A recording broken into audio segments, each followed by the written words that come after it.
গণ অধিকার পরিষদের একজন বড় নেতা আহত হয়েছে পুলিশ এবং সেনাবাহিনী কর্তৃক।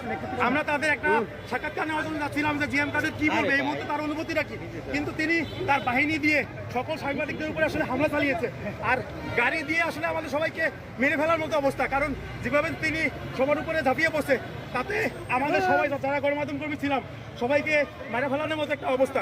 আর প্রতিনিয়ত তারা আমাদেরকে ধাক্কা মারছে, এমন ভাবে ধাক্কা যে আমরা আসলে কিছুই না, তারাই দেশে সবকিছু। আর ভাই মোট কতজন মানে হামলাটা করেছে একটু যদি বলতেন। এটা আসলে একুরেট বলা যাচ্ছে না, তার যতজন আছে সবাই তারা আমাদের উপর। আমরা দেখছিলাম যে সাংবাদিকরা যখন গাড়ি দিয়ে আটকে ছিল তখন গাড়ি দিয়ে আসলে জোরে টান দেওয়া হয়েছে।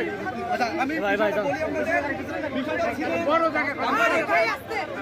গণমাধ্যমকর্মীরা বের হচ্ছে, আমরা বাধা দেই যে আপনাদের ঘটনা নিয়ে ব্রিফ দেওয়ার চেষ্টা করি। সেই সময় কিন্তু তার সাথে যে নেতাকর্মী ছিল এবং তিনিও সাংবাদিকদের গায়ে হাতে ধাক্কা দিয়ে ফেলে দেওয়ার ঘটনা ঘটায় তিনি। এবং আমরা যে বারবারই বলছিলাম যে ঘটনাটি কি তিনি ব্রিফ না দিলে সমস্যা নেই আমাদের, কিন্তু সাংবাদিকদের গায়ে হাত তোলার মতো এই যে সাহস তিনি দেখিয়েছেন এবং তিনি গাড়ি থেকে বাধা দেওয়া থেকে যে ঘটনাটি ঘটিয়েছেন এটার একটা ব্যাখ্যা দিয়ে যান। তিনি সাংবাদিকদের গায়ের মধ্যে গাড়ি চালিয়ে যাওয়ার চেষ্টা করছিলেন। আমরা বারবার অনুরোধ করেছি যাতে আমাদেরকে মারেন, কিন্তু সামনে যে বারুদ ছিল আমাদের ছিল তাকে বারবার বলা হয়েছে গাড়িটা একটু থামান, আমরা কথা বলবো কেন আমাদের গায়ে হামলা হলো এই বিষয়টা কিন্তু তিনি মোট কতজন হামলা করেছে। কমপক্ষে এখানে 7 থেকে 8 জন তার সঙ্গে ছিল এবং পিছনে অনেক মানুষ ছিল।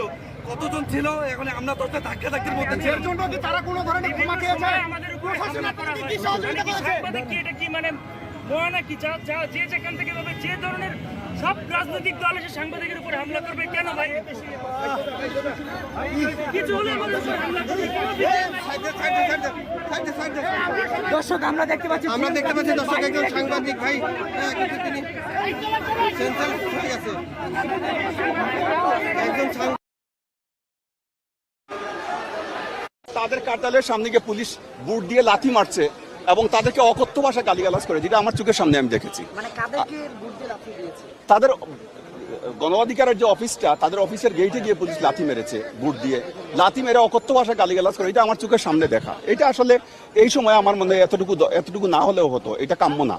অতি উৎসাহ থাকার কারণেই কিন্তু বিগত সময়ে মানুষের বিরক্তিটা চলে আসছিল আইনশৃঙ্খলা বাহিনীর উপরে। এই সময়ে এসে যে আইনশৃঙ্খলা বাহিনী অতি উৎসাহী হন। হলুদ হেলমেট পরা এটা এখানে ছিল, এরা জাতীয় পার্টি কার্যালয় থেকে বের হয়েছিল হলুদ হেলমেট পরে এবং তারা এক ধরনের হেলমেট পরে একই রকম হেলমেট সবার মাথায় ছিল।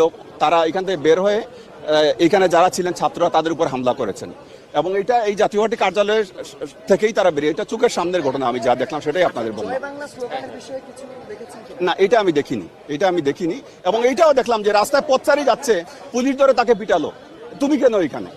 তো এইটা আমার কাছে মনে হয় যে এইটাও আসলে উচিত না। মানুষকে আপনি যতটুকু, আবার একজন বলছিল মাইরেন না আবার বলতেছে, আবার আরেকজন পিটাইতেছে।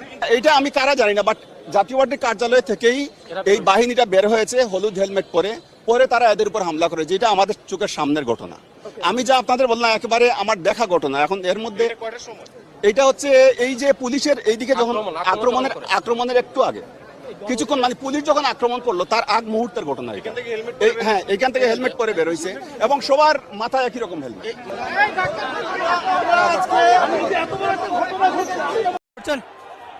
দেখতে পাচ্ছেন দুই পক্ষের মধ্যে কিন্তু ইট পাটকেল নিক্ষেপ চলছে, ইট বিটমার চলছে।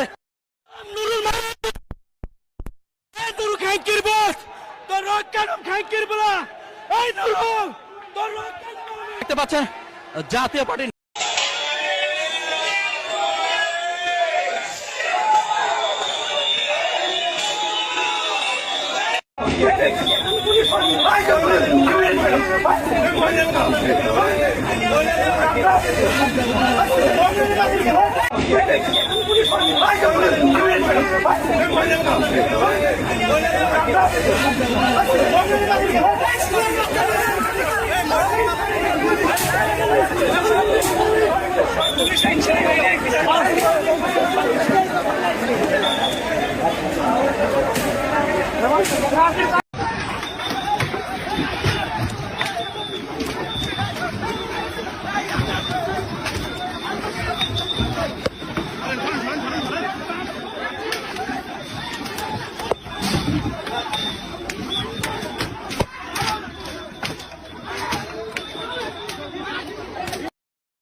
জাতীয় পার্টিকে কিন্তু এখন পর্যন্ত নিষিদ্ধ করা ওইভাবে যায় নাই।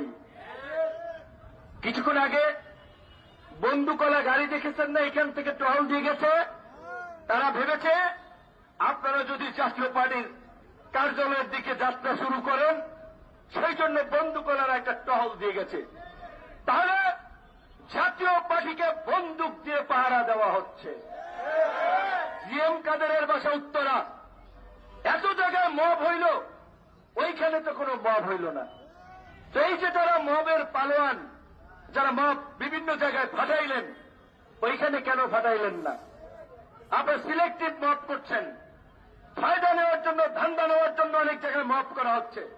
প্রকৃত অর্থে গতকালকে এই রিপোর্টার্স ইউনিটিতে কার্যত এই সমস্ত বিভিন্ন ব্যানারের মাধ্যমে আওয়ামী লীগকে ফেরানোর কিংবা আওয়ামী লীগকে প্রাসঙ্গিক করার একটা প্রক্রিয়া চলছে, সেইখানে বাধা দিয়েছেন যৌক্তিক।